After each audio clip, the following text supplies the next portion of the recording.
bueno, la legislatura, el gobierno salteño, y que me parece que está bueno Ahí se puede, no, no.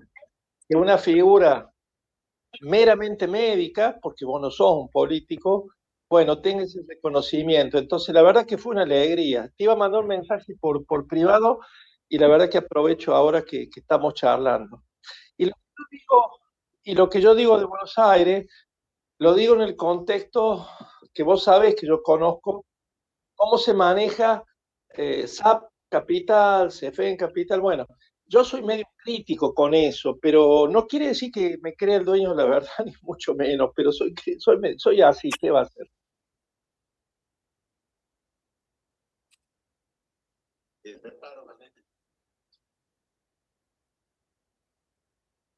Totalmente,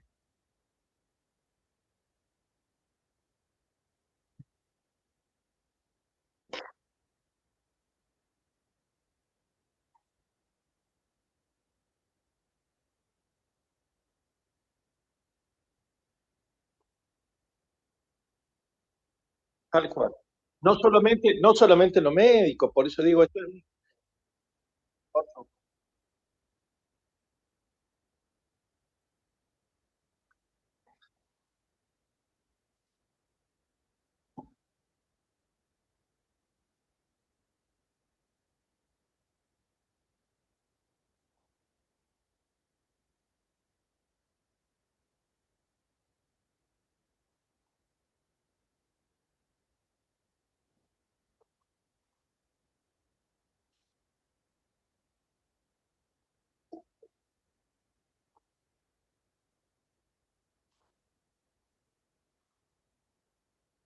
tal cual,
me parece espectacular, Marito. Vos sabés que tenemos como una afinidad 99,9% en estos temas, así que desde ya que estamos, nos sumamos y hay mucha gente que más allá de lo personal en Córdoba, y vos lo sabés, que puede participar, como lo- los amigos que tenemos conjuntos, desde Luisito Amada, Mario Espósito, y gente más joven, que también hay que darle su espacio, ¿no? Que está bueno eso, dejar ese espacio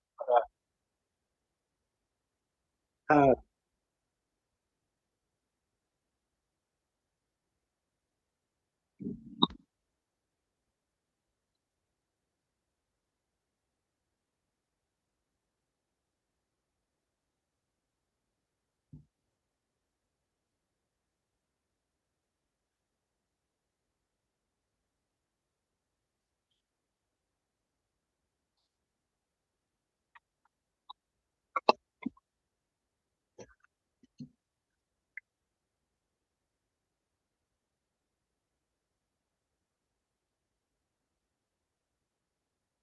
Bueno, gracias Marito, y le vamos a dar un espacio al doctor Edgar Banilla, un amigo bueno, que está entusiasmado de brindarnos todos sus conocimientos y cómo ha desarrollado él su ecografía crítica. Entonces está bueno que le vamos a dar un espacio.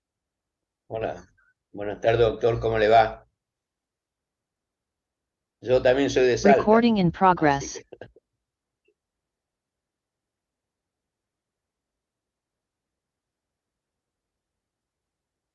que, bueno,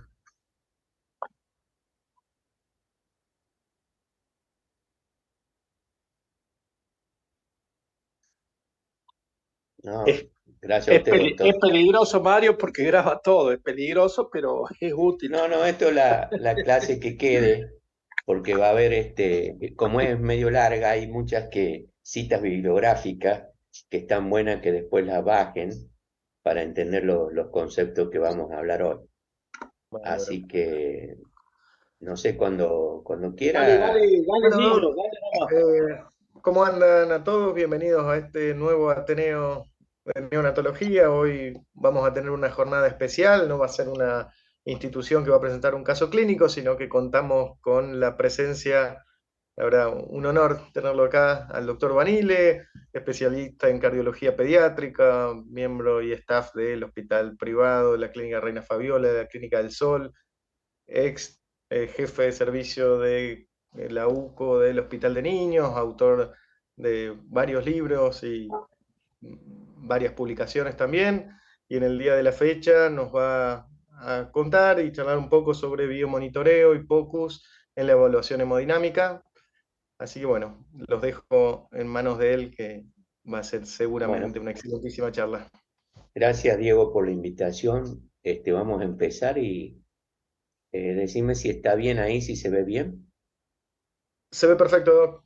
Bueno, como ustedes ven ahí la primera diapositiva, cuando uno habla de cómo evaluar el gasto cardíaco, en esta publicación, medio que estamos como este arquero ahí con los ojos vendados y haciendo el tiro al blanco.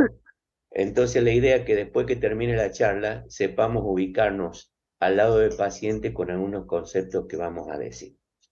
Entonces, siempre en cualquier patología que enfrentemos hay 5 pasos: identificar el problema, analizarlo, planificar una solución, implementar la solución y evaluar los resultados. Entonces, el primer tip sería identificar el problema. ¿Cómo definimos el bajo gasto cardíaco? Ver si nuestro paciente se encuentra en bajo gasto cardíaco. Y generalmente cuando uno va a la bibliografía encuentra que definen el gasto cardíaco como un síndrome. Y en realidad no es un síndrome porque tendrían que repetirse los mismos signos y síntomas para entrar en esa definición. Entonces hablamos de que es un estado fisiológico provocado por la incapacidad del corazón de brindar un volumen minuto cardíaco adecuado para asegurar el equilibrio entre la DO2 y la VO2 a nivel tisular, y que el índice cardíaco sea menor de 2,2 litros minuto metro cuadrado.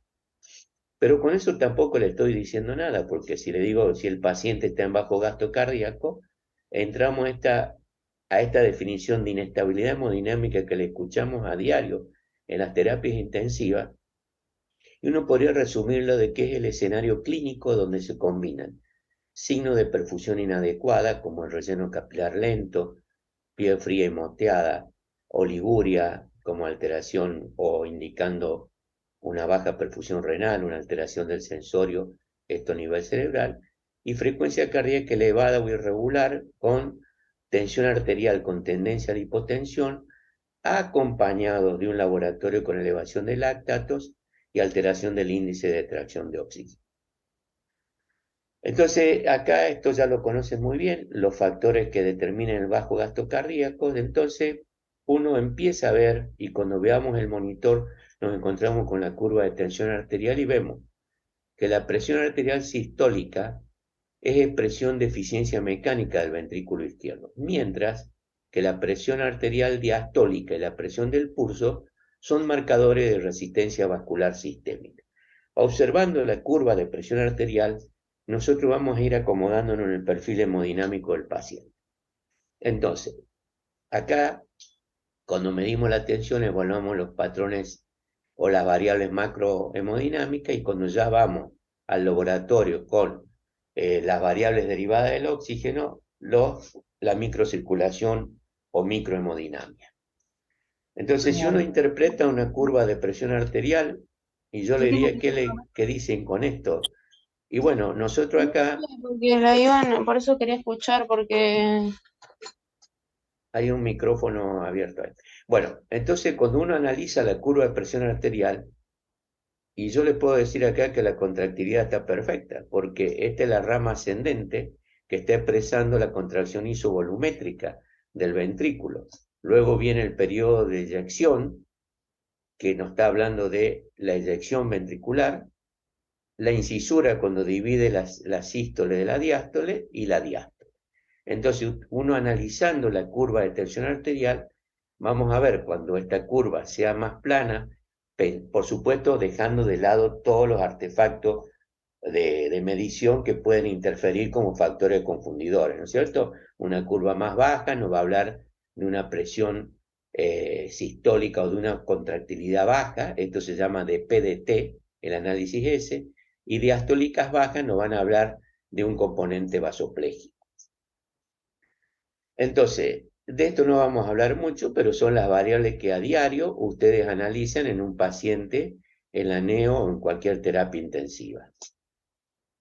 El segundo problema es analizarlo. Entonces, ¿se puede evaluar la oxigenación y la perfusión capilar? Y sí, se puede evaluar.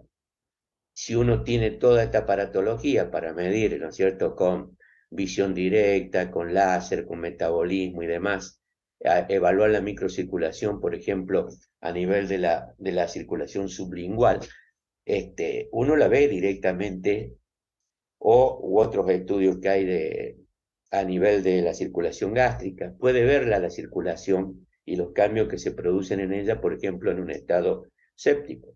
Pero nosotros no tenemos esto. Entonces, ¿la podemos evaluar en forma no invasiva? Y sí. ¿Cómo? Indirectamente a través de las funciones de la microcirculación. Que las funciones de la microcirculación son la oxigenación tisular, que la vamos a evaluar por medio de la saturación venosa central de oxígeno, que ustedes la van a obtener del catéter umbilical ingresando en la aurícula derecha, el índice de extracción de oxígeno, que va a ser la relación de la saturación arterial menos venosa sobre arterial, seguir la curva de lactatos. Y después la perfusión capilar, estos marcadores, la diferencia veno-arterial de CO2, el gap de CO2, el cociente respiratorio, que es la diferencia veno-arterial de CO2 sobre la diferencia arteriovenosa de oxígeno, el Lanyon gap, y otros como son el NIRS o el Doppler vascular cerebral y abdominal. Entonces, nosotros no teníamos toda esa tecnología, entonces, ¿qué vamos a tener que usar? Y como dice acá el papá, va a tener que usar la cabeza. Y entonces, ¿por qué? Porque nosotros vamos a usar el biomonitoreo, porque el daño cuando se produce una NOx a nivel molecular se produce al minuto, a nivel celular a la hora, y los biomarcadores se expresan a las 2 horas. Acá le ganamos a la clínica 1 hora por lo menos. Y esa hora puede ser muy importante en un paciente con cualquier tipo de shock. Entonces, recordar simplemente algunos conceptos de fisiología. La homeostasis tiene que ver con la ventilación, la oxigenación, la circulación y la perfusión. Entonces, acá esta película, este señor hace un viaje fantástico al interior de la circulación, inyectaban a través de una vena los personajes miniaturizados, como hacía el Chavo con la pastilla de chiquitolina, y después salían por el conducto lagrimal. Entonces, Dios hizo grandes las cosas que puso la hemoglobina y no había que ocupar esas naves. Después está la ventilación para sacar el gradiente alveolar arterial de oxígeno, que nos va a decir cuando la hipoxia obedece a una causa pulmonar o no. Acá está la fórmula simplificada.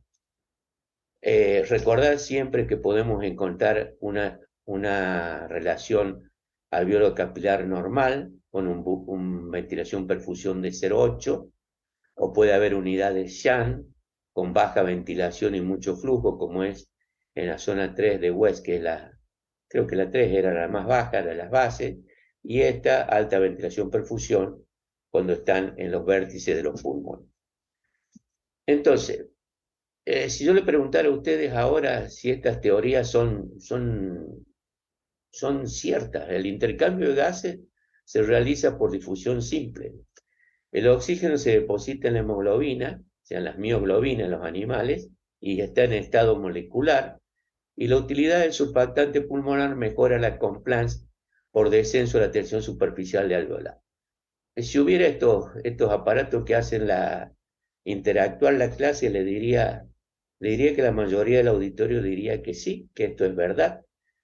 Pero ahora hay teorías nuevas y que hablan de que el surfactante son 3 capas de fosfolípido y otros componentes que se contraen o se expanden, y cuando se contrae ingresa el oxígeno y el nitrógeno, y se expande libera la CO2 y el agua.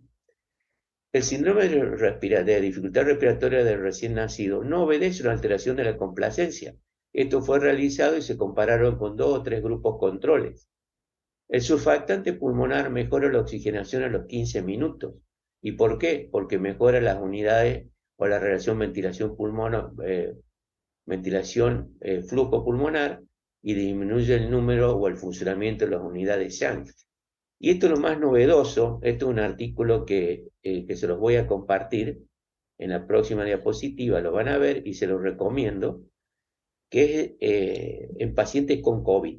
Y nos dejó tantas enseñanzas de COVID, de todo lo malo que dejó, muerte y mortalidad y morbilidad, destrucción de familias.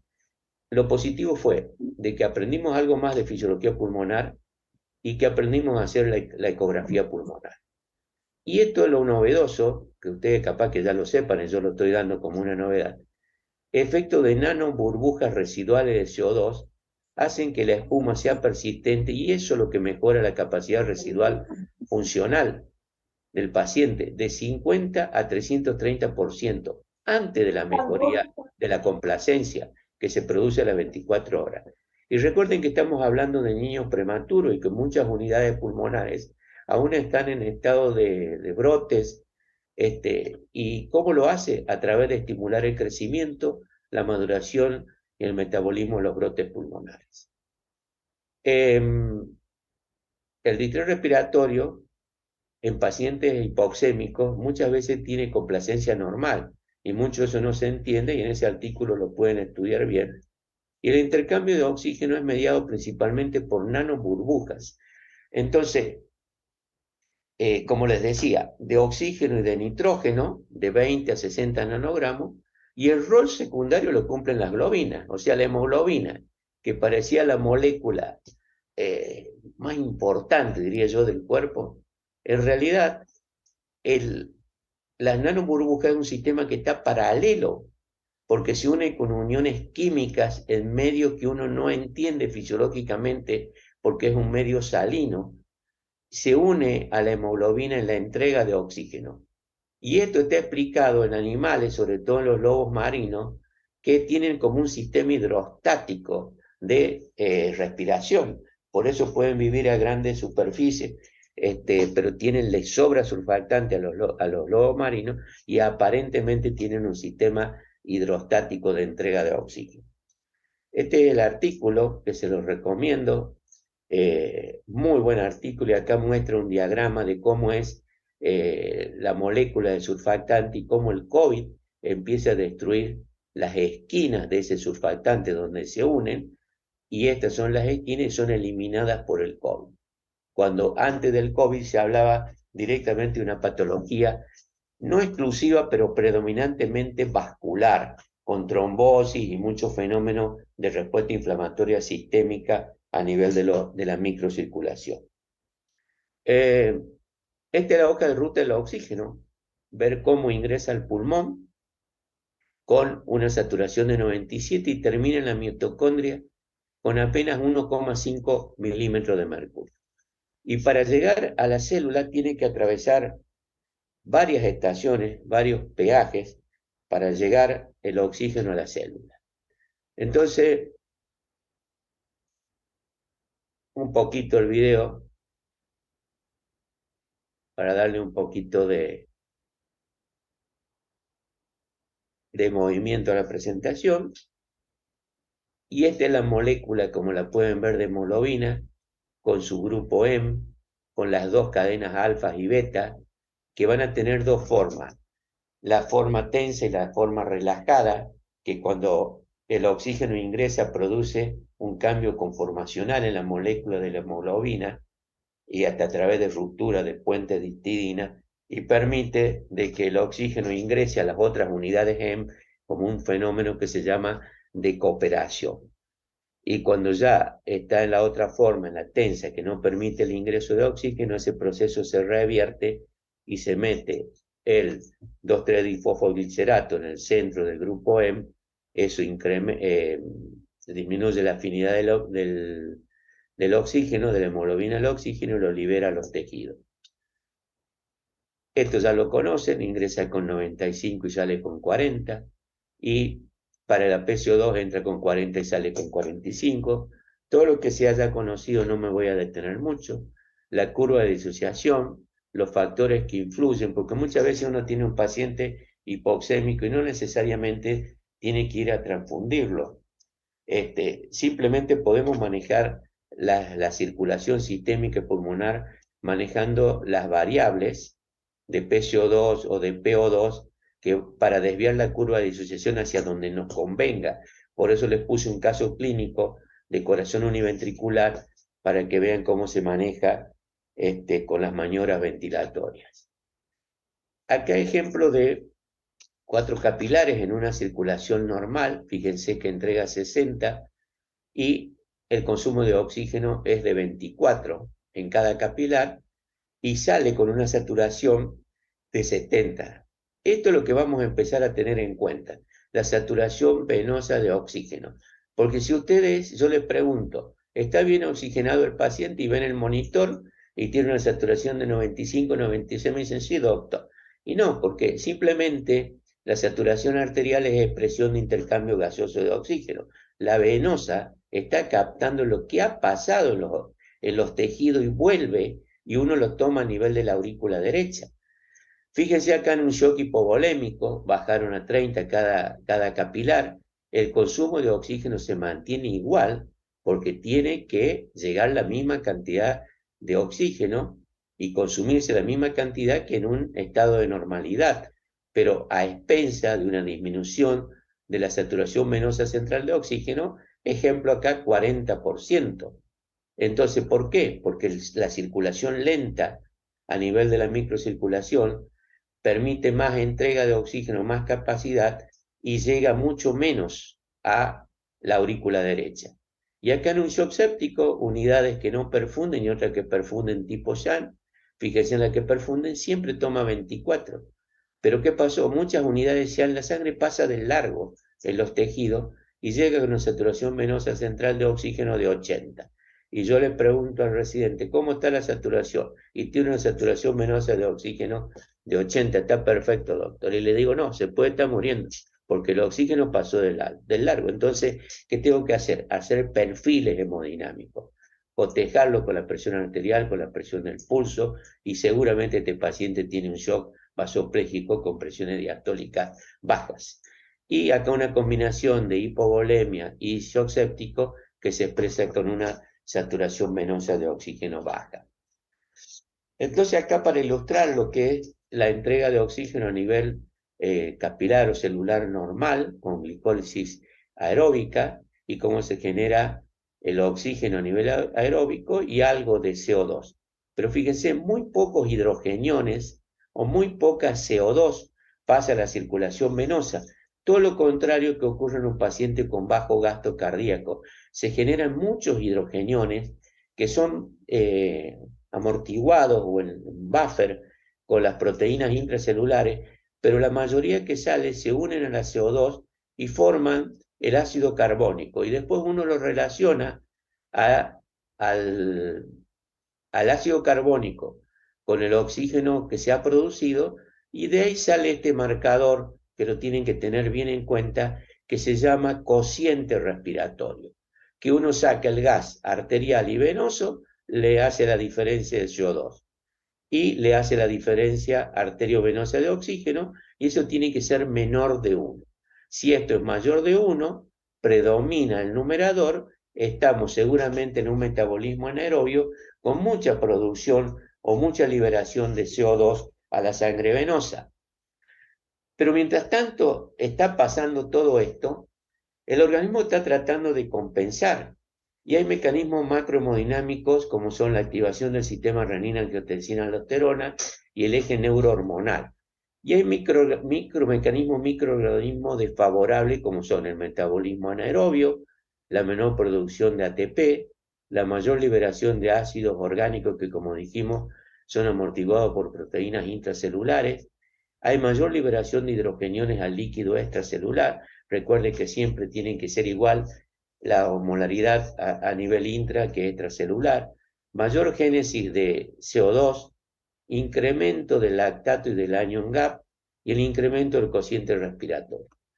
Pero hay efectos que están tratando de mantener la homeostasis, como son el efecto Faraut, el efecto dual de los eritrocitos, la autorregulación que ustedes ya la conocen, mayor apertura de capilares, mayor densidad capilar, se abren mucho más capilares que intervienen en la oxigenación, el efecto cooperativo que hablamos de la hemoglobina y la redistribución del flujo. Me voy a referir a estos que son menos conocidos.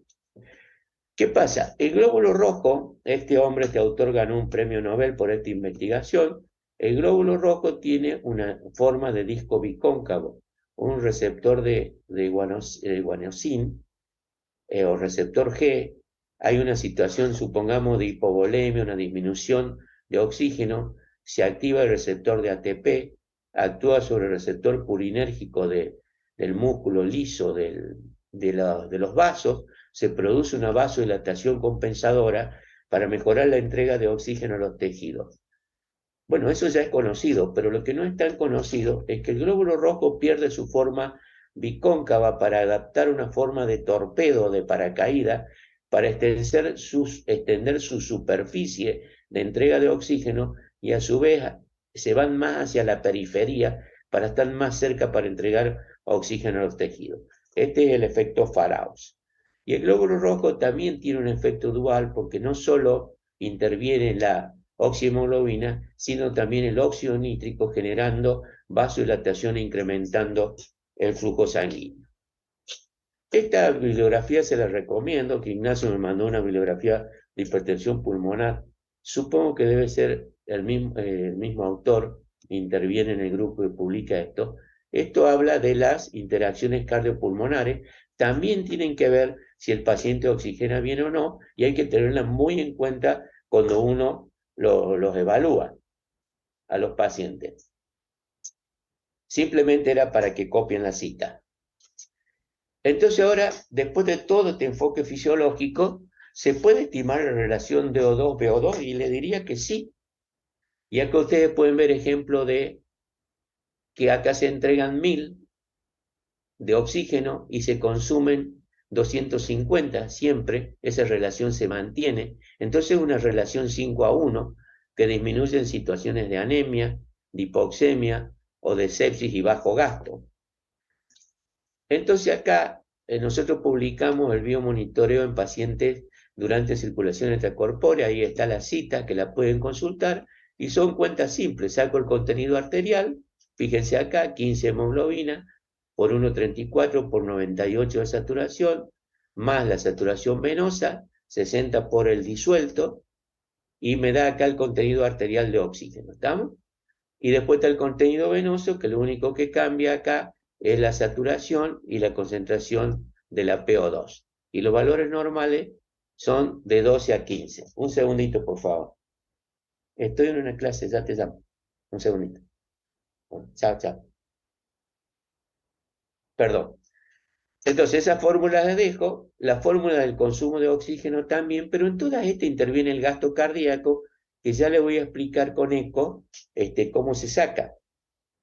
Pero para su tranquilidad, el consumo de oxígeno, no tenemos espirometría para hacerlo, no tenemos un catéter de Swan-Ganz para hacer directamente la estimación, pero no nos sirve tanto el consumo de oxígeno. ¿Por qué? Porque varía, no es lo mismo en un paciente séptico, en un paciente anémico, en un paciente con dificultad respiratoria. Entonces nosotros lo único que tratamos de evaluar cuando vemos al paciente, considerar cómo está la entrega de oxígeno y deducir cómo es la relación con el consumo de oxígeno. Acá este artículo también está muy bueno, las fórmulas que le mencioné, acá lo único que cambiaba es que en vez de 0,03 lo hacen 0,0225, y fíjense, el consumo de oxígeno, si alguno de ustedes me puede ayudar, acá lo miden por calorimetría indirecta, pero también lo hacen a través del manejo de los parámetros del respirador. Entonces, tengo el volumen inspirado de oxígeno, fracción inspirado con el volumen inspirado, pero yo no sé cómo se saca la fracción expirada en el respirador. Si alguno lo sabe, después me lo comenta.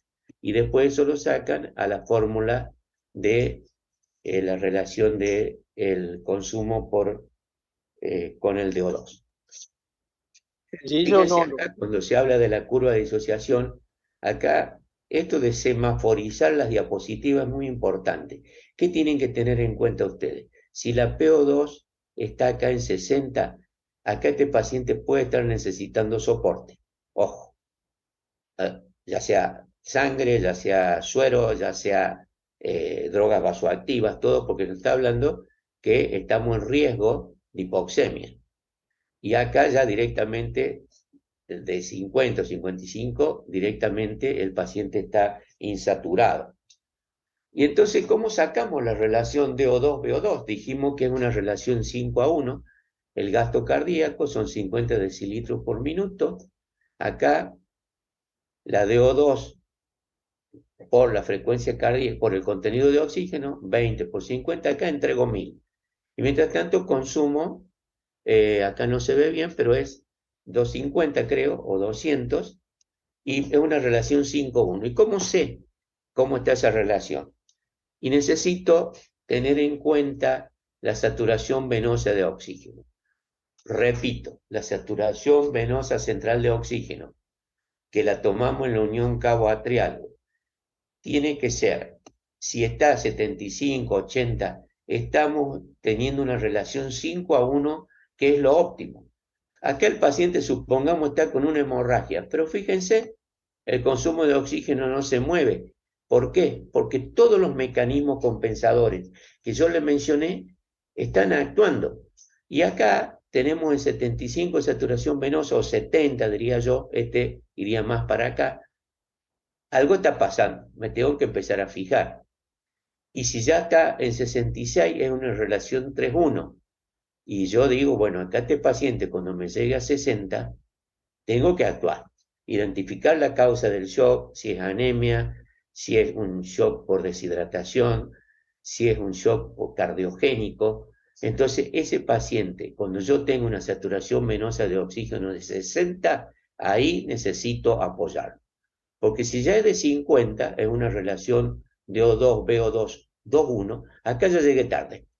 Acá por más que le ponga un tubo de oxígeno encima, la célula ya no está capacitada porque se hace dependiente, esta curva bifásica. Acá el consumo es independiente de la oferta y acá es dependiente. Y acá entra en la orobiosis, y fíjense acá cuando yo le hablaba en 60 cómo empieza a subir el lactato y cómo empieza a caer la saturación venosa central de oxígeno.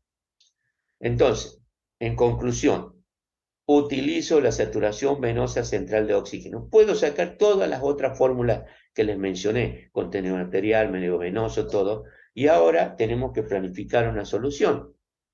Entonces, sabemos que la regla primaria del soporte terapéutico es la adecuada oxigenación tisular. Y la utilidad es desenmascarar el shock oculto o críptico. Esto habla de la incoherencia hemodinámica. ¿Por qué? Porque si yo le pregunto al médico de guardia, ¿y cómo está el paciente hemodinámicamente? Y la tensión está linda, la saturación arterial está buena, no está tan taquicárdico, orina bien. Y si yo le digo la saturación venosa, y la saturación venosa o el índice de atracción de oxígeno están alterados, ese paciente tiene una compensación macrohemodinámica y una descompensación microhemodinámica. Eso se llama incoherencia hemodinámica. Entonces, vamos a hacer el índice de atracción de oxígeno. Lo normal, como dijimos, teníamos 100 en la arteria, 75 en la vena, sobre la arterial me da 25 de índice de atracción de oxígeno. Está aumentado 30 o 40. Entonces yo actúo acá. Acá está la luz amarilla. No espero el shock inminente con 40, 50, o el shock establecido más de 50, porque me aumentan los lactatos. Y acá están los sitios de extracción de la muestra, por ahí si no pueden tener la muestra de cava inferior. Este trabajo publicamos, fue el primer trabajo de saturación venosa en la Argentina, lo hicimos con el grupo del doctor Antelo y la doctora Pedraza en La Plata, aprovechamos que rotaba el doctor Vitar por la unidad de cuidados intensivos allá, y todavía no existían los RAS, que son los scores de gravedad. Pero ¿qué hicimos? Sacamos los valores medios durante el primer día postoperatorio en una curva cada 4 horas de oxígeno, y vimos que los pacientes, ejemplo, una CIA o cirugía simple, tenían saturaciones venosas de oxígeno más altas, supongamos acá una 6B, acá un FALO, acá un hipoplásico. Esa es la cita, si la quieren consultar. Y acá tienen que ver que la relación de la saturación venosa y el índice cardíaco no es lineal. Si yo bajo de acá una saturación de 50 y bajo 20 puntos, fíjense el índice cardíaco cuánto me bajó mucho más. Entonces hay que tenerlo bien en cuenta eso, no es lineal. Muy buen marcador la CO2 venosa. Fíjense que a mayor diferencia o gap arteriovenoso o venoarterial de CO2, si yo, lo normal es 5, tengo un gasto cardíaco de 5 y una diferencia venoarterial de 5. A medida que aumenta la diferencia venoarterial, el gasto cardíaco se cae. Es muy buen marcador de perfusión o de bajo gasto cardíaco. Del ácido láctico no voy a hablar mucho, simplemente decir que la acidosis láctica tipo A se relaciona con hipoperfusión, vamos a tener gases alterados, acá podemos tener un buen oxígeno y sin embargo está elevado, y esto hay que pensar en difusión hepática, dosis alta de adrenalina, hiperglucemia, aumento de producción pulmonar, sobre todo en la postcirculación extracorpórea, donde se libera todo el lactato contenido en los pulmones durante el clampeo. Perdón, está ladrando la compañera. Esto hemos publicado también nosotros porque hicimos perfiles hemodinámicos. Acá está lo que había mostrado el diaspar, y acá hicimos los perfiles de shock frío y shock caliente. Fíjense, en el grupo A, que era el shock frío, el valor medio de saturación venosa central era bajo, 53, y el grupo B, el shock caliente, era el 75. Y la diferencia arteriovenosa de oxígeno de 40 y de 19 acá. Estos son los perfiles de los que les hablaba. Entonces pusimos criterios mayores: saturación venosa central, diferencia arteriovenosa, índice de tracción, CO2 expirada, tensión arterial diastólica, presión del pulso y lactatos. Y fíjense cómo el shock frío tenía, por ejemplo, la tensión arterial diastólica elevada, y acá tenía aumentada la diferencia arteriovenosa de oxígeno, baja la saturación venosa central. Y la tensión sistólica o la media podían estar normal o baja. Estos son los criterios menores: diuresia disminuida, relleno capilar prolongado. Recuerden que estos chicos, la mayoría está con drogas vasoactivas, o están fríos, o están con temperatura, y estos parámetros no son muy confiables.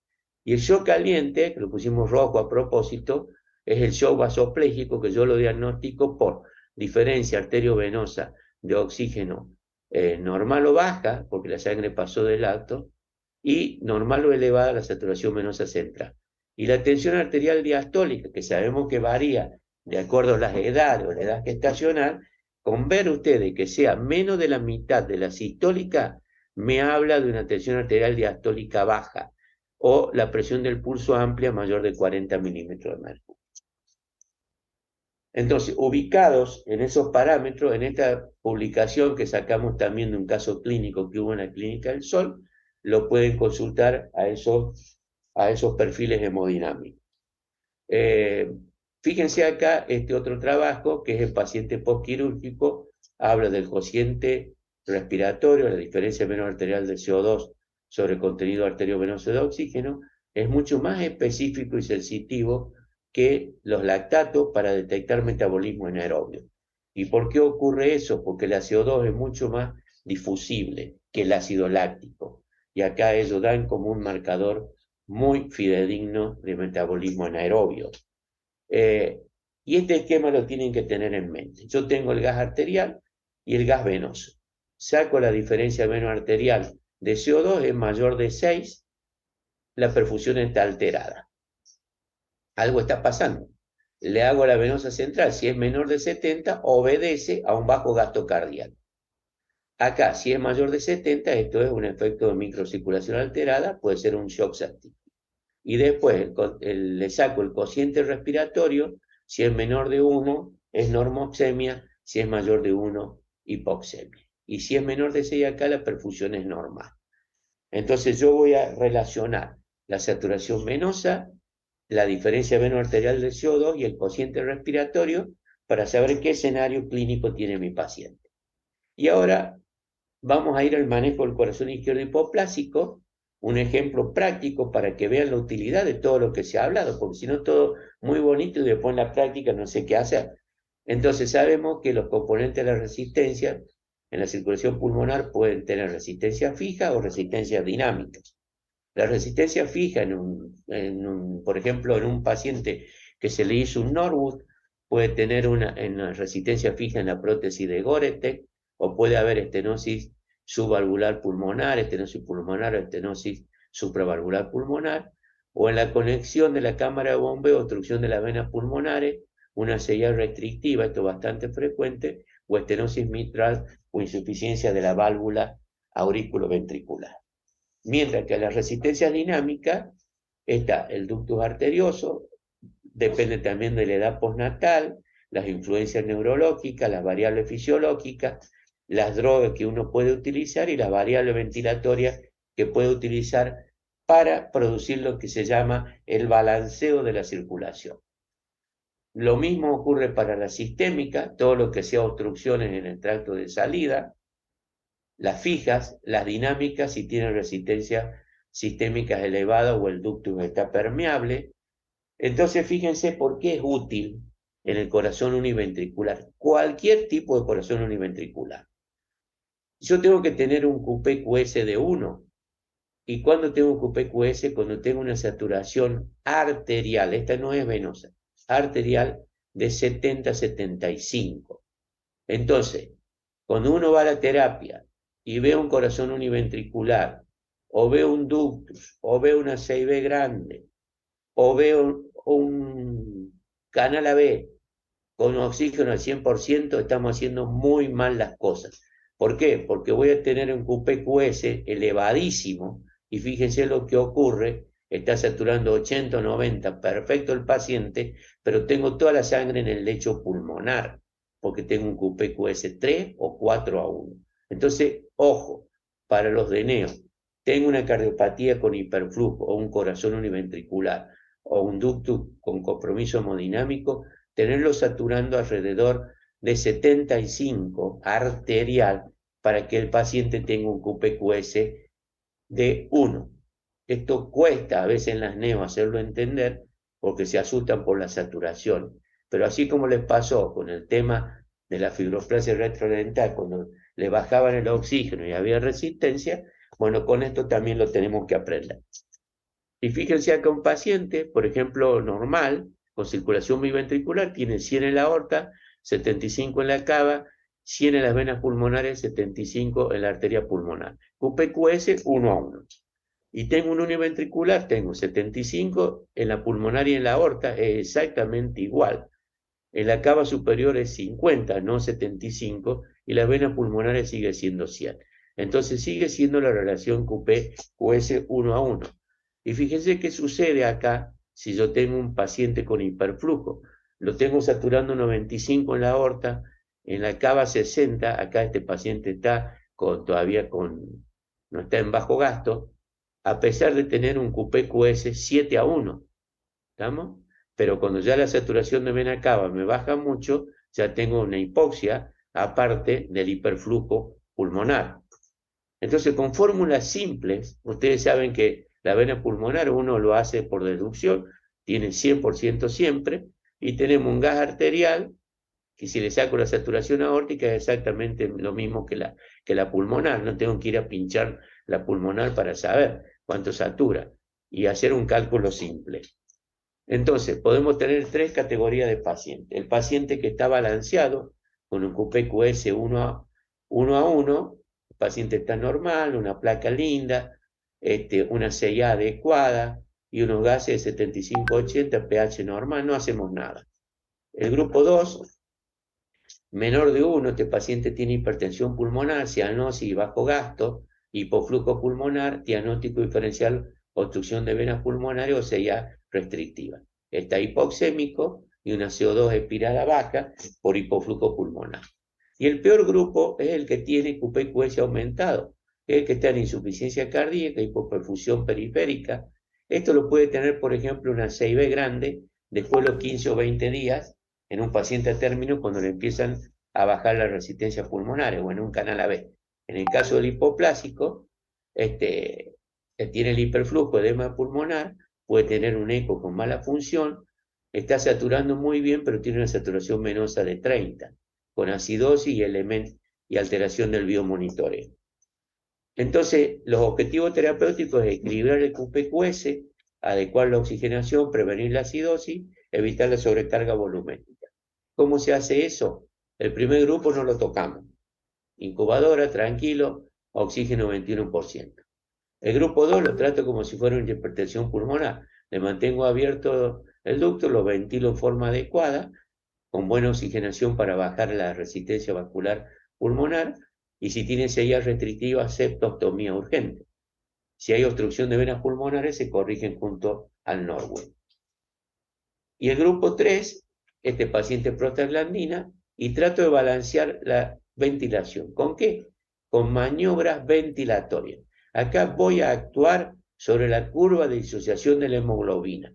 Le bajo la FiO2, le causo una hipoxemia controlada de 30 a 45, una saturación arterial de 70 a 75, le genero una hipercapnia permisiva, perdón,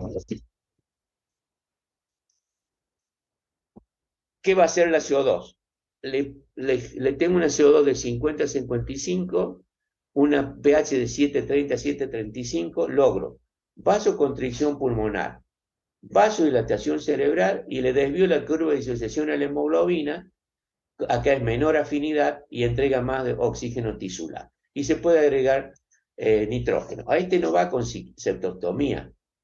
Muchas veces nace un hipoplásico y llaman al hemodinamista urgente septostomía. Recuerden que es el grupo 2 el que lo va a requerir, el que está hipoxémico.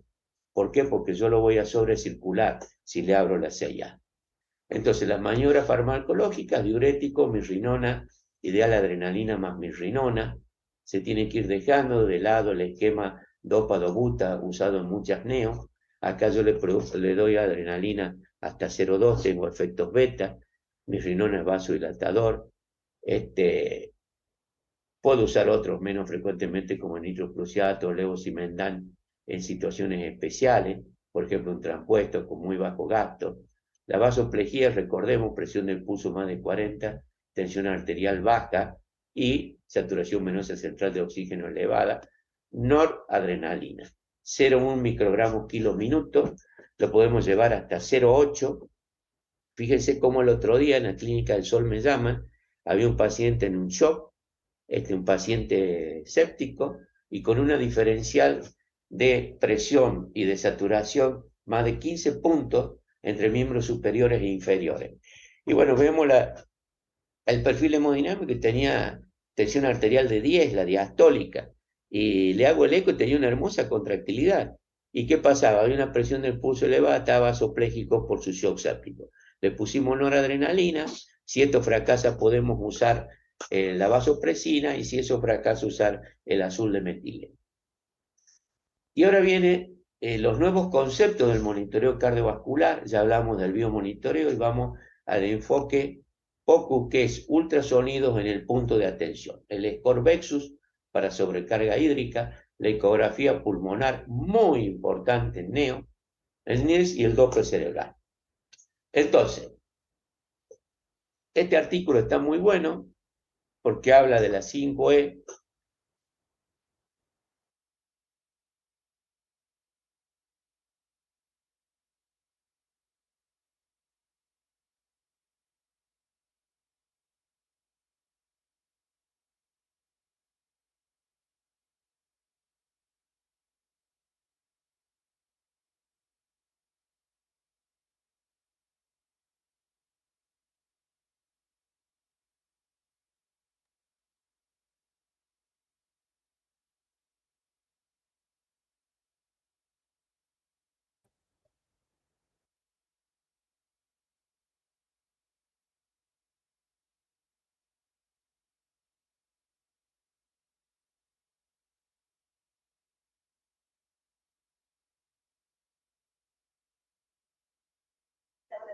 Se dejó de escuchar, ¿alguien escucha?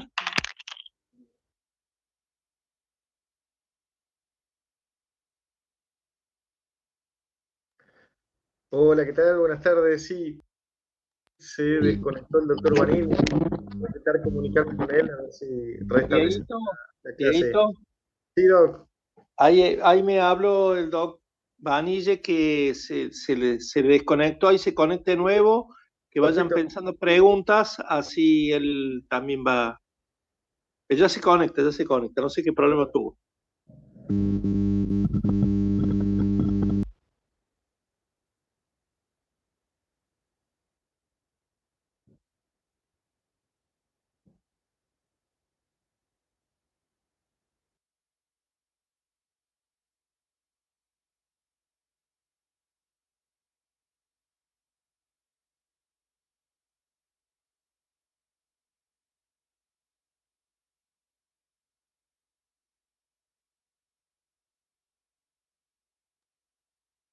Bueno, esperamos un ratito a ver si el doctor Vanille puede conectarse nuevamente.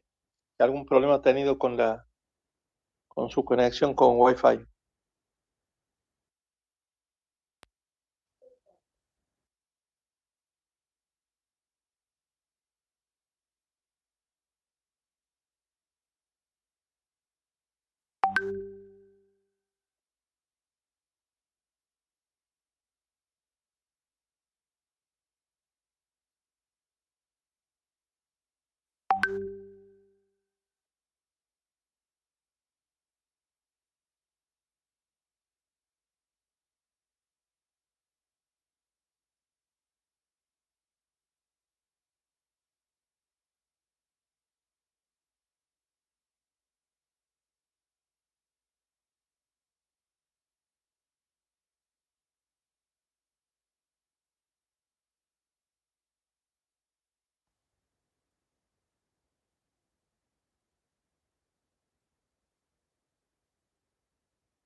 Perdón, se cortó la transmisión, voy a tratar de conectarme.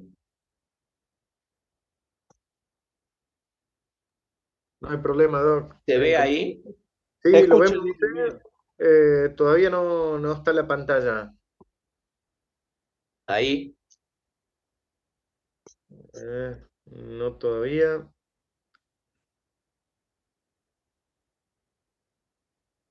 Dame un segundito Sí, tranquilo. porque no puedo compartir acá, a ver.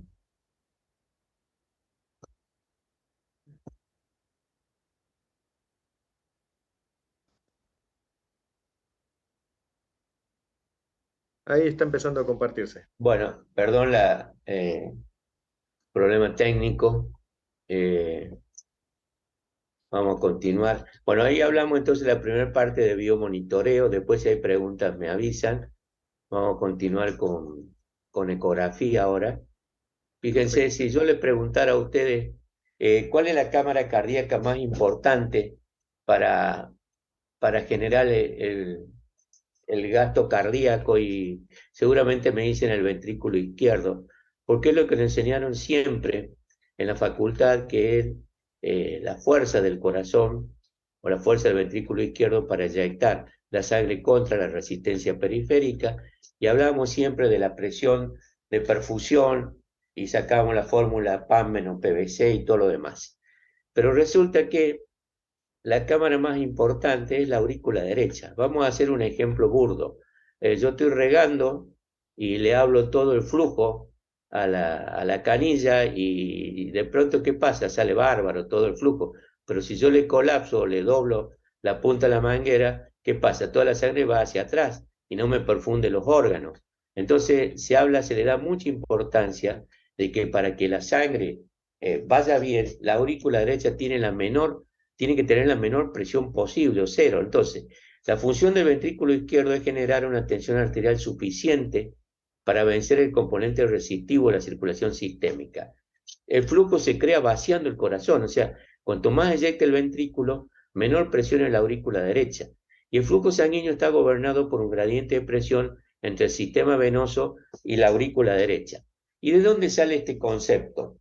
De lo que se llama presión media sistémica, que por ejemplo nosotros fibrilamos un animal y ¿qué pasa?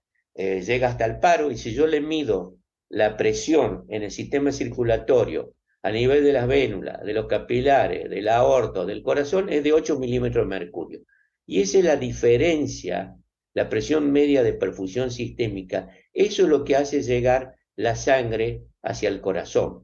Si yo tengo la presión en vena cava superior en la aurícula elevada, ese gradiente se disminuye y la sangre va a tender a ocurrir esto, se eleva la presión de transmisión, normalmente son muy distensibles, la vena cava, pues más se habla de que es una extensión anatómica o fisiológica de la aurícula derecha, pero si yo tengo presión elevada en la aurícula derecha, me eleva en la vena cava, me va a elevar en la vena renal, me va a disminuir la presión de perfusión, porque la presión de la arteriola aferente va a ser menor que la presión venosa y la presión hidrostática, y voy a tener isquemia en los riñones. Entonces, ¿qué sucede? Apareció el score Vexus, que simplemente es la evaluación ecográfica del flujo en las venas abdominales. Acá cómo se generan las ondas de flujo, que eso puede dar para una charla en otro día. Ahora, simplemente mostrarle este algoritmo, cómo nosotros sabemos si el paciente tiene una congestión severa o no. Los patrones normales. En los adultos miden una vena cava que sea mayor de 2 centímetros para hacer el Vexus.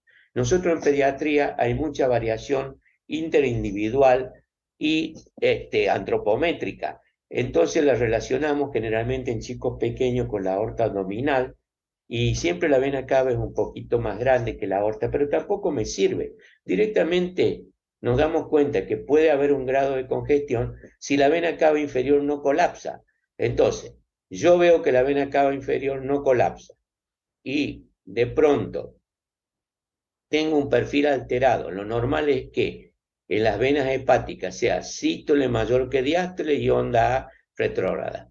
Que en la porta sea monofásico, sin pulsatilidad, y en las venas, esto es la arteria renal, después sacamos el índice de resistencia también para complementar, y en la vena sea monofásico, que es debajo de la línea de base, para hablar de que la perfusión de los órganos abdominales está normal. Si yo tengo la cava sin colapso y de pronto tengo una sístole menor que la diástole acá, yo ya sé que por los trabajos que se han publicado, esta PVC va a estar alrededor de 10, más o menos. Empieza a tener pulsatilidad la porta porque se vence la presión de amortiguación que hacen los sinusoides y que es de 10 milímetros de mercurio, y cuando lo supera empieza a pulsar, pero si es menor de 30%, estamos en un Vexus, 1 todavía, y acá la pulsatilidad cuando es mayor de 50%, perdón, en las venas renales, también cuando la pulsatilidad está elevada, hace un patrón sistodiastólico, el Vexus está alterado. Y directamente el grado más severo, la onda sistólica es reversa, ejemplo, un caso de insuficiencia tricuspidia, la pulsatilidad en la porta es mayor de 50%, y acá tenemos un flujo solo diastólico, fíjense, en los riñones, o sea, prácticamente no perfunde ese riñón. Entonces todo, para evaluar insuficiencia renal, este score es muy importante, y es muy importante porque se altera antes que se altera el BNP como marcador de congestión, y es muy importante como marcador de tratamiento, porque yo a este paciente me adelanto y le pongo diurético y después le hago el eco, que son 5 minutos, después que el paciente empiece a orinar y tenga un balance negativo, y vamos a ver cómo cambia el patrón. Muy importante, lo pueden leer a eso en las publicaciones que hicimos en la revista chilena de anestesiología. Después, ¿cómo estimo la presión de aurícula izquierda? Recuerden lo que hicieron postquirúrgico, que nosotros le peleábamos a los cirujanos que dejaran un catéter de aurícula izquierda porque indirectamente medíamos la presión telediastólica del ventrículo izquierdo. Ahora no hace falta. Veo la curva de flujo transmitral. Lo normal es que sea una onda E mayor que la A, y a medida que tengo disfunción diastólica, se incrementa la relación EA y va bajando la E' en el Doppler tisular. Entonces, Si yo estimo una presión de aurícula derecha, o sea, yo hago flujo transmitral, marco los valores y saco el Doppler tisular, la E', puedo sacar la onda sistólica y la A'. Si esta relación es menor de 8 es normal. Si está de 8 a 14 es indeterminada y si es mayor de 14 elevada. ¿Y para qué me sirve esto? Y este puede beneficiarse con volumen. Este no lo sé, le voy a hacer un eco pulmonar para darme cuenta. Y este ni hablar de ponerle volumen. Entonces, ¿cómo sé qué paciente? Yo me voy a ubicar en la curva de Franz-Starling.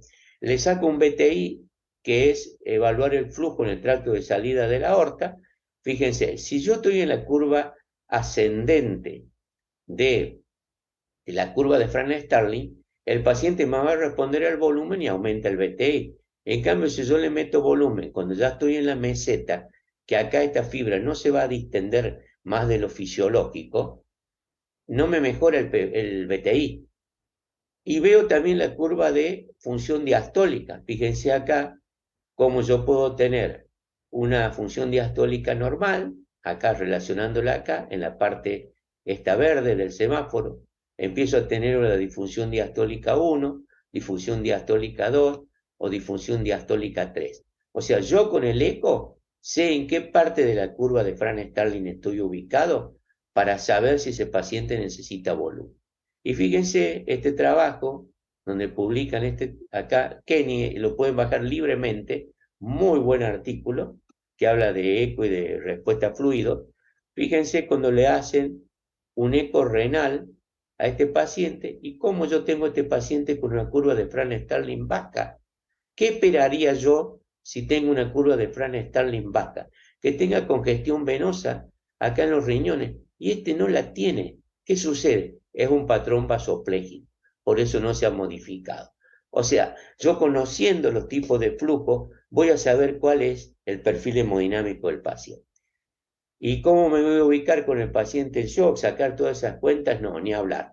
Y le hago eco, y con el eco voy a ver el tamaño del corazón, la función, brevemente ustedes con sacar un punto E septal suficiente, por ejemplo, sin sacar cuentas, el eco POCUS, yo veo si el paciente está más o menos normal, un ventrículo izquierdo esférico, uno semilunar derecho, el septum convexo hacia la derecha, y veo cómo se mueve, pongo una muesca acá con el caliper al medio del ventrículo, y si se mueve bien el tabique, y si se mueve la pared posterior lo más cercano al punto central, digo la contractilidad está bien, dijimos que los valores normales son de 28 a 42, y de pronto cuanto más se acerquen al centro del ventrículo, mayor contractilidad. Este paciente está hipovolémico, está pequeño el corazón derecho y el izquierdo, y este está dilatado.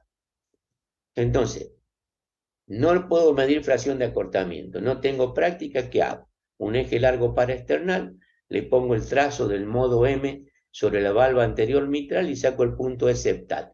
La onda E de llenado rápido hacia el tabique, y si es menor de 5, esa contractilidad se puede hablar de que está bien. Y acá los esquemas que ustedes lo ven después tranquilo en su casa, cuanto más lejos esté la valva anterior mitral del septum, o está más dilatado el ventrículo o peor es la función. ¿Y cómo calculo el gasto cardíaco? Y me voy a esto, a sacar fórmulas de todo tipo. Y no, directamente le saco el BTI, que yo pongo trazo en el tracto de salida del ventrículo izquierdo, y si yo tengo un BTI de 18, sé que tengo un volumen sistólico de 56. Y recuerden que entre 60 y 70 es el volumen sistólico normal. Entonces, si yo tengo BTI menores de 18, ese paciente está en un bajo gasto cardíaco. Mayores de 18 puede estar vasopléjico, hiperdinamico. Entonces no tengo que sacar el área valvular. Recuerden que acá uno se puede confundir, esto es elevado al cuadrado. Yo mido 1 milímetro de menos o de más, me cambia mucho el área valvular aórtica. Pero si lo logro sacar bien o lo sé sacar bien, yo multiplico el área valvular aórtica por el BTI, me da 63 mililitros, y lo multiplico por la frecuencia cardíaca y saco el gasto cardíaco. Esta es la forma de obtener el BTI. Eje de 5 cámaras, es un 4 cámaras angulando hacia arriba, y pongo la muestra debajo de la válvula aórtica, hago el trazado y me sale el BTI acá que dice 19,92. Esto en los neonatos le tienen que agregar el cálculo, sacarle por kilo. Entonces te va a dar la volemia entre 180 a 320 mililitros por kilo. Y después, lo que siempre el doctor Sosa me preguntaba, los trabajos de Kuplo, yo le puedo sacar el flujo en la vena cava superior, le hago igual el BTI en la vena cava superior, hago la misma fórmula que aplicaba para la aorta, después lo saco por kilo y me da el flujo, y ahí están las citas correspondientes. Eso lo podemos practicar después en la neo, cuando estemos con tiempo. Y acá este esquema, la famosa 5E, exit, BTI dijimos, 16 o 18 a 20, normal, más de 20, vamos a pensar en un shock distributivo. Esto exit es el gasto cardíaco, un BTI menor de 16 está bajo. Veo si hay la segunda E, efusión, puede ser por un derrame pericárdico, por un shock obstructivo, por neumotórax, que se diagnostica muy bien por ecografía. Hay unidades que ya no usan más la radiografía de tórax en las unidades de terapia. Eyección, si la función, tengo disfunción derecha, tengo la cava distendida y alteración del patrón del flujo en las venas suprahepáticas, el signo de la D por compresión del ventrículo izquierdo por la presión suprasistémica en BD. Equality, la relación del BD con el BI, normalmente 60% del BD, acá está claramente dilatado. Por supuesto, en recién nacido es mayor el BD por todo el patrón circulatorio que tuvo intraútero. Y acá las relaciones que hablamos para medir presión capilar pre y post capilar. Continuando acá vemos la función, la exit o la eyección, función de BI, puede estar alterado por un shock cardiogénico o puede estar alterado por una disfunción valvular, y después evaluar la respuesta a fluido, que ustedes, si tienen los monitores máximos, te lo calcula directamente el aparato. Nosotros sacamos la velocidad pico y vemos los movimientos respiratorios, cuánto cambia el BTI, si es mayor de 12% o si aumenta más de 10% con la inyección de fluidos, o los cambios en la vena cava que no son tan fidedignos. Bueno, esto lo hablamos otro día. Entramos en los pulmones, un pulmón normal, se ve el sliding pulmonar, que es el deslizamiento de la pleura parietal sobre la visceral, y se producen las ondas A, que son reverberaciones del movimiento pleural. Las ondas B se ven como láser, tiene que haber menos de 2 ondas B entre costilla y costilla. Estas son las sombras costales. Si tengo 2 ondas B, estoy bien. Si ya tengo 3 o más, ya tengo cierto grado de edema. Acá fíjense cómo hay un montón de líneas B, y acá directamente una condensación con un pulmón blanco. Entonces eso se llama, acá salen las distintas patologías, cómo se ve con la ecografía pulmonar, para que vean la utilidad que tiene, derrame, neumonía, neumotórax, etc. Y después le saco el score luz, que es de pulmón L y ultrasonido. Hago el cuadrante antero-superior y antero-inferior, la línea intermamilar, línea external y línea axilar anterior. Hago de los dos pulmones y hago los campos laterales. Y saco un score de luz, y acá tengo hasta 3 líneas, solo líneas A o hasta 3 líneas B, el puntaje 0. Si es 1, es mayor de 3 líneas B entre 2 costillas. Score 2, varias líneas B, y coalescente con o sin condensación, score 3, consolidación externa.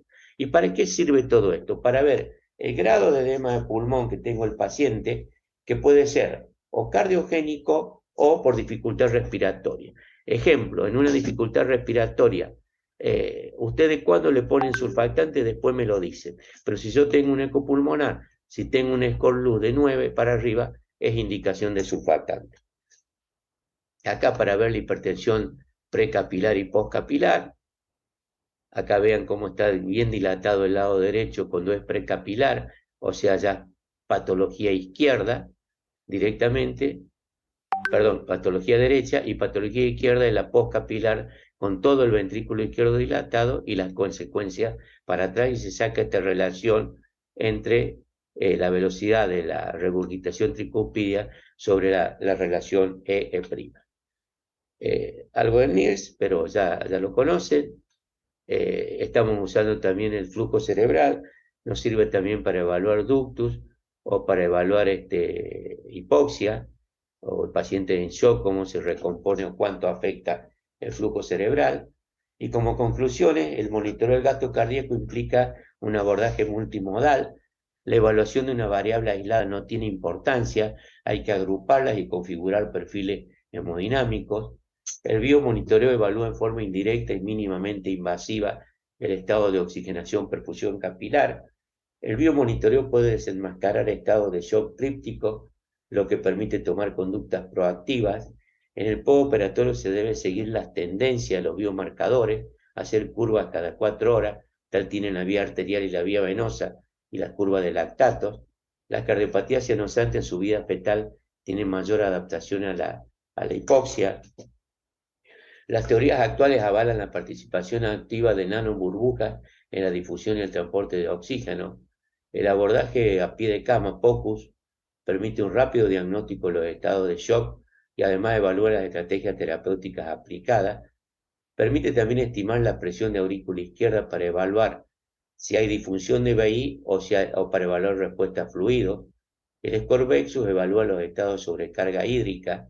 También permite deducir la presión de aurícula derecha, que es el eje medular del sistema hemodinámico, y puede predecir la insuficiencia renal aguda de manera precoz. El Mateo cuando tenía algunos meses, ahora ya tiene 1 año y medio.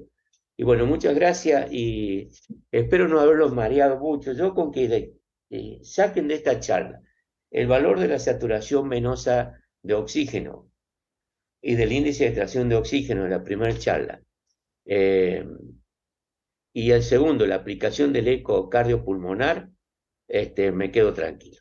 El punto es septal para ver contractilidad y el eco pulmonar para graficar la ocupación pulmonar por edema o por neumonía u otra patología respiratoria. Nada más.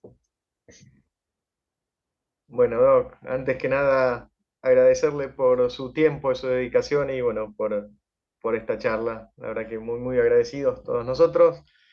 Yo le quería consultar sobre el biomonitoreo. Nosotros en neonatología, por ahí catéteres centrales, los que solemos usar habitualmente y rápidamente, son los catéteres umbilicales, tanto arterial como venoso. Y si con digamos, muestras tomadas de esos lugares son suficientes como para hacer un biomonitoreo.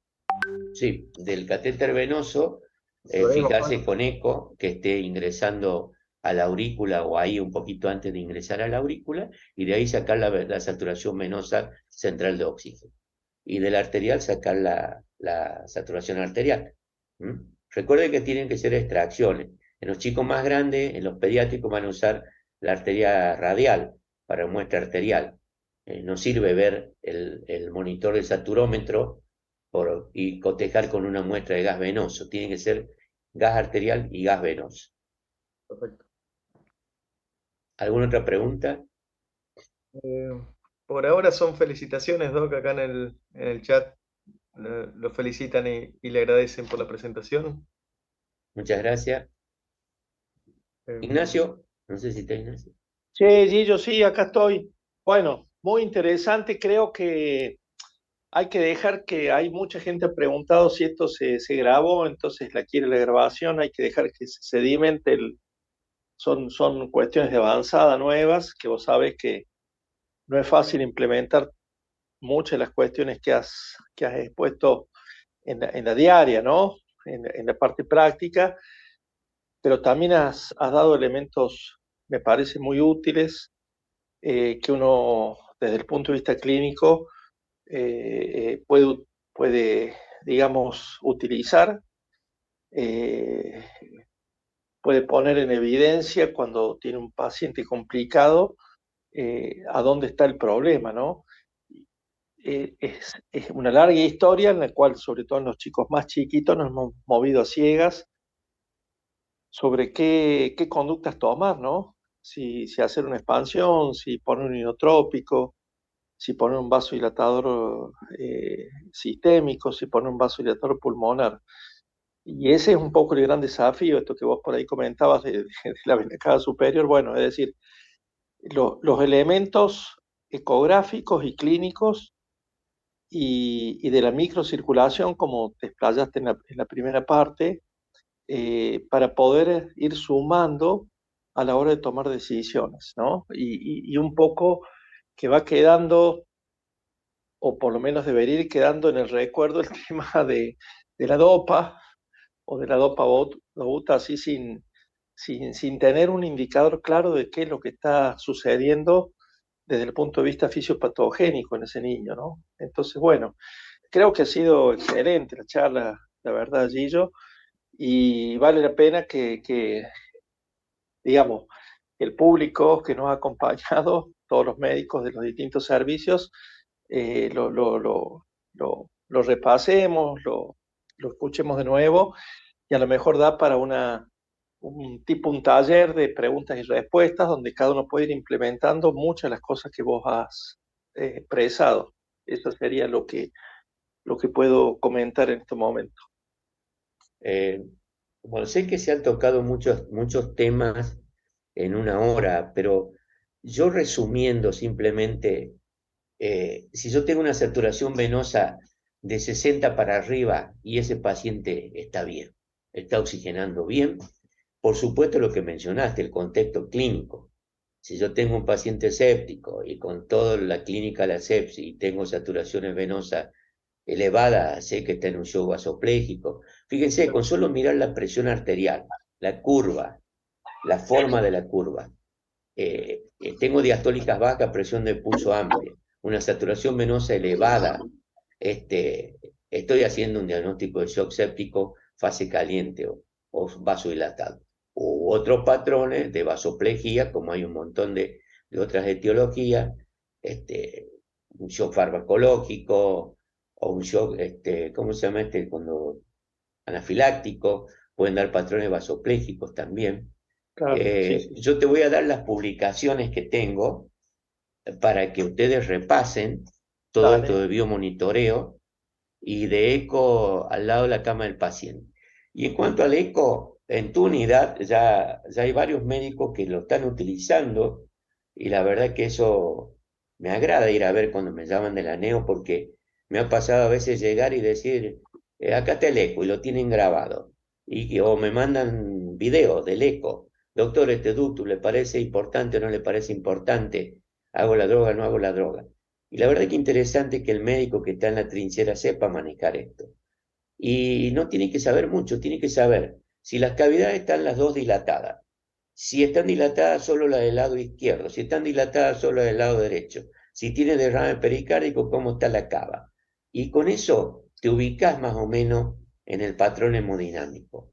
Y sin tomar medidas, o sea, entrar a medir, o sea, si vos vas a hacer un diagnóstico cardiológico de consultorio, tenés que tomar un montón de medidas que las tenés que informar. Porque, por ejemplo, yo te digo, perdón que es la perra que se queja y me hace interrumpir. Por ejemplo, ustedes recuerden dos cosas. El ventrículo derecho tiene fibras circulares que comparten el tabique interventricular. Y el 40% de la sístole del ventrículo derecho depende de la fuerza del ventrículo izquierdo. Y nosotros medimos el TAPSE. Y el TAPSE está evaluando el descenso del anillo tricúspide y mide las fuerzas longitudinales. ¿Está? Entonces, medimos el TAPSE. Hay otras medidas que ya vamos a hablar cuando hablemos de hipertensión pulmonar, que vos me dijiste que hagamos un taller de eso, y gracias por el artículo que me mandaste. Y del lado izquierdo, similar al TAPSE, está el MAPSE, que es poner el modo M en la pared lateral de la válvula mitral, que evalúa las fibras longitudinales del ventrículo izquierdo, y ahí, con el MAPSE, yo estoy evaluando sobre todo perfusión. ¿Por qué? Porque las fibras longitudinales son subendocárdicas.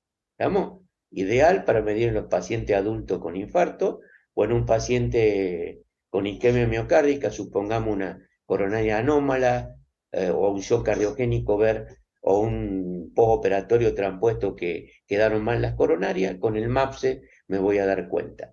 Entonces hay muchas herramientas que nos da el ecocardiograma, pero no lo quiero saturar con eso, porque ustedes sepan hacer el TAPSE, para el ventrículo derecho, el punto septal para el ventrículo izquierdo y la evaluación cualitativa. Ustedes se dan cuenta cuando se mueve bien, cuando se mueve poco o cuando se mueve mucho. Un hipovolémico, ¿qué pasa? A veces en la unidad de terapia llamo al cardiólogo. Va el cardiólogo apurado y dice, tiene una fracción de acortamiento de 70, dejen de joder, no llame. Y yo le digo, y a ver cómo está el diámetro de las cavidades y cómo está la cava. Y tengo una fracción de acortamiento que es un número y no me sirve. Cualitativamente me estoy dando cuenta que está hipovolémico, está hipercontráctil y por eso tiene la fracción de acortamiento, porque se contrae en vacío, por eso tiene un volumen sistólico bajo. Entonces hay que cotejar todo, precarga, poscarga y contractilidad. ¿Estamos? Yo les voy a dejar las bibliografías que pueden consultar y después si hace falta otra Perfecto, charla, hablar Emilio, solo de para no ecodinamia. hacerlo más largo, porque la gente ya está acostumbrada que es 1 hora y cuarto. Perfecto. Vamos a dejar esto abierto, como vos recién dijiste. Vamos a hacer un segundo, digamos, exposición o taller sobre, a lo mejor, Podemos haciendo más hacer hincapié en lo que es hipertensión pulmonar aguda o ecodinamia, hacerlo o de eco, que ecodinamia. se los di apurado, se los doy lento. ¿Está? Claro, y tenemos a lo mejor la posibilidad de poder armar a lo mejor grupos de trabajo. Esto va a ser más fácil en Córdoba, como lo has hecho en el servicio, que le puede interesar a lo mejor participar, y eso lo vamos a dejar también como una idea, que ha participado también, bueno, nos ha acompañado Mario de Salta, y para integrar a toda la gente que está, porque no es fácil. Yo te voy a decir, y vos lo sabes, no es fácil implementar que se haga en las unidades la ecocardio funcional con la gente que hace neonatología. ¿Entendés? Suele ser dificultoso por distintas cuestiones. Una es la formación y la otra es tener la disponibilidad del ecógrafo. Pero bueno, muchas veces el ecógrafo está disponible, pero bueno, no hay la capacitación necesaria, no alcanza un cursito, ¿viste? Esto vos lo sabes. No, esto es la práctica No, diaria, o y la sea, práctica diaria, todos los días, es como aprender a escultar con un curso de 2 días. No, es todos los días que uno va viendo cómo se escuchan los ruidos, cómo se desdobla el segundo. Es decir, son prácticas que con el hábito se incorporan al conocimiento de uno. Entonces, creo que bueno, es lo que yo creo que vos estás en ese camino, y que nos puedes aportar mucho en neonatología, ¿no? Entonces está bueno dejarlo como un espacio abierto de conocimiento, ¿eh? bueno, muchas gracias Ignacio, Diego y a todos los que participaron. Muchas gracias, Bueno, buenas noches. gracias, Dios, un abrazo grande, nos estamos Gracias, viendo. nos vemos mañana. Chao, chao. Nos estamos viendo seguramente. Al resto del auditorio los quiero invitar la semana que viene a otro nuevo Ateneo. La semana que viene presenta el materno neonatal de acá de Córdoba. Así que bueno, seguramente nos veremos el jueves de la semana que viene con un nuevo Ateneo y planteando cómo podemos seguir o qué variantes podemos encontrar para tener a Edgardo en una nueva charla o en un nuevo cursito. Que tengan muy buena Gracias, semana. Dieguito. Abrazo grande. Muy bien.